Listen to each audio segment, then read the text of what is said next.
Hi, in this video I will show you how to comment on YouTube Shorts. So this video is applicable for both iPhone and Android. This one is relatively easy. You just need to head over right here to your YouTube.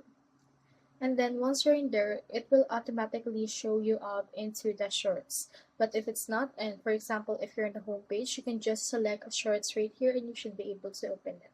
So we have in here this particular short. So if you want to actually comment on that, you can see in here specific icons. We have like icon, dislike, and we also have in here this third icon that is actually the comment section.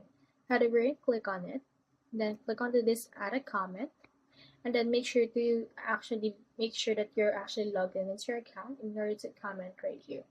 So you can just head over and then comment whatever you like, but do take note that some shorts actually disables their comment function. So you can choose in there which video you can actually comment to if you want. So that's all there is today, and I hope this video helped you out.